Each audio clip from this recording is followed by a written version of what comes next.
Alors, dans cette seconde partie de l'introduction au langage C, on verra tout d'abord quels sont les outils principaux qui permettent de compiler un programme. Alors, on se concentrera sur le compilateur d'une part et le debugger d'autre part pour mettre le programme au point.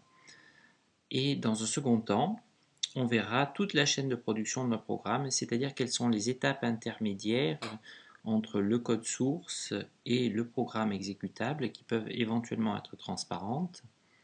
Et dans un dernier temps, on verra le chargement et l'exécution du programme par le système. Le deuxième outil de mise au point des programmes, c'est le debugger. Les erreurs qui peuvent apparaître dans un programme sont de nature assez diverses. Tout d'abord, il peut s'agir d'erreurs syntaxiques ou lexicales, et là, le compilateur les détecte et il ne compile pas le fichier source. Ce peut être aussi des erreurs de nature fonctionnelle, une somme qui renvoie à la place un produit de deux nombres. Là, c'est l'utilisateur qui détecte l'erreur, ou pour éviter que ce soit l'utilisateur qui détecte l'erreur, il y a des outils qui permettent de réaliser des tests sur le programme. Et un troisième type d'erreur, c'est lorsque le programme se casse la figure ou répond bizarrement. Là, ces erreurs-là, lorsqu'on veut les détecter, on fait appel à un outil spécifique qui se branche sur le programme pour pouvoir l'ausculter. Donc le principe du debugger, c'est tout d'abord d'exécuter, de mettre le programme sous contrôle du debugger, et ensuite de démarrer le programme et à certains endroits du programme d'arrêter le programme, de l'interrompre, de regarder l'état des variables, des registres, de la pile, et de poursuivre l'exécution des programmes. On peut même modifier le contenu d'une variable et on peut même effectuer ces opérations depuis une autre plateforme, donc un débogage distribué. Alors, pour pouvoir déboguer un programme, la compilation doit permettre l'ouverture du programme au debugger. Ça se fait avec GCC en passant l'option "-g" lors de la compilation, et cette option va permettre de lancer le debugger GDB. Ce debugger, on va lui donner le programme à ausculter et on va lui indiquer quels sont les points d'arrêt qu'on souhaite placer dans le programme.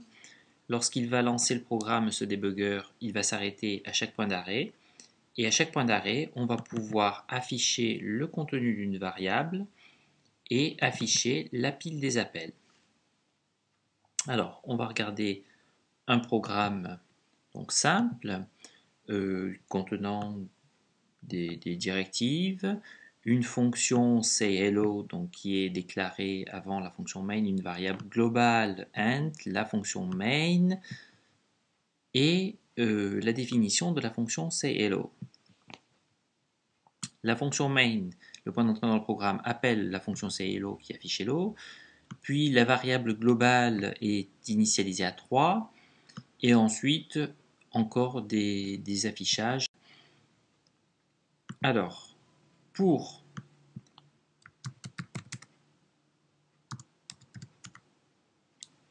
première étape, on va compiler le programme en ouvrant le code au debugger gcc -g -o le fichier à fournir en exécutable, et ensuite le fichier source en dernier argument. Donc la compilation s'est bien passée. On constate que, en plus du programme exécutable, on peut avoir des fichiers annexes qui contiennent des informations pour le debugger, sous forme de fichiers IP ou sous forme de répertoire avec des fichiers à l'intérieur.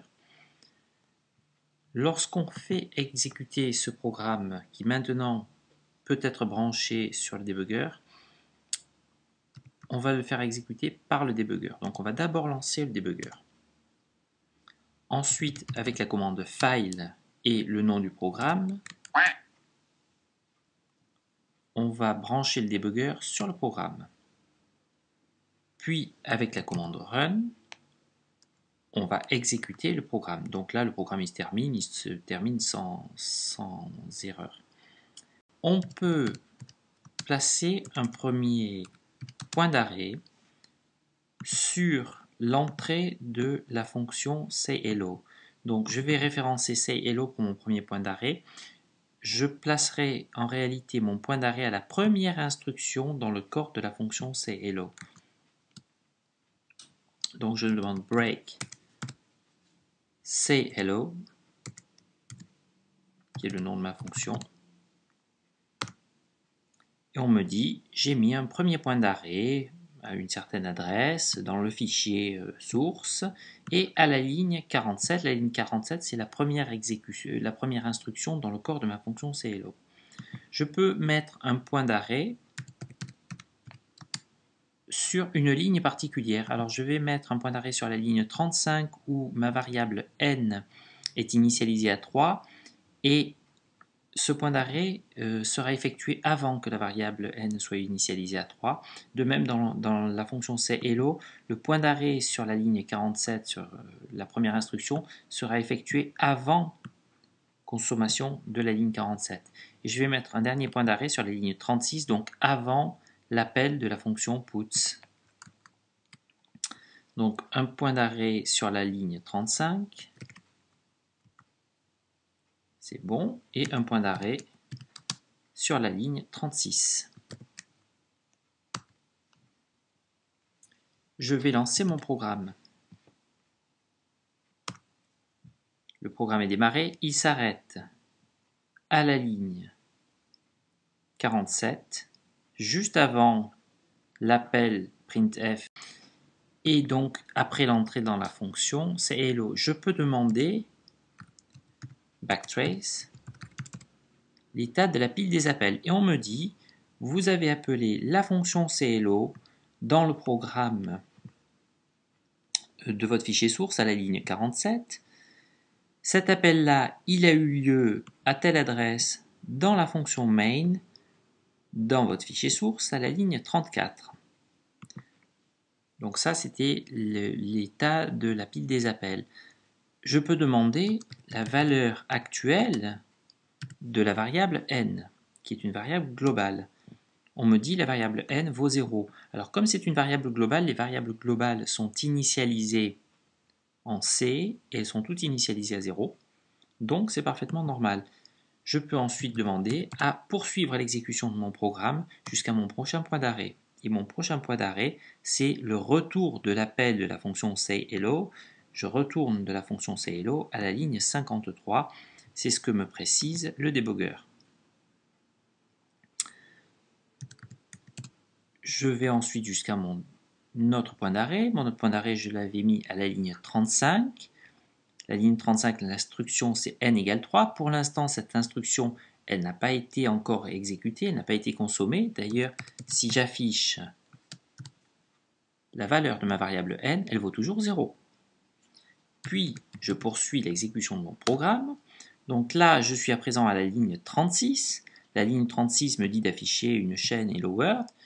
Je n'ai pas encore effectué cette opération. En revanche, j'ai effectué l'opération de la ligne 35 qui m'initialisait ma variable n à 3. Si j'affiche la valeur de ma variable n, elle vaut 3. Je peux poursuivre l'exécution de mon programme. Et là, c'est la fonction puts qui est appelée après mon dernier point d'arrêt. Effectivement, on a bien l'affichage de Hello World. Je n'ai pas encore suivi le résultat de mon programme puisque je n'ai pas fini les appels qui sont dans ma fonction main. Je peux aller à présent jusqu'à la fin du programme en disant continue et la fonction main se termine et le programme termine. Je quitte ensuite grâce à la commande quit mon debugger. Voilà, donc c'était une présentation de cet outil qui permet de faire exécuter le programme pas à pas, d'ausculter à un arrêt précis du programme, à une étape précise du programme, quelles sont les variables, quel est l'état des variables, quel est l'état des registres et quel est l'état de la pile des appels.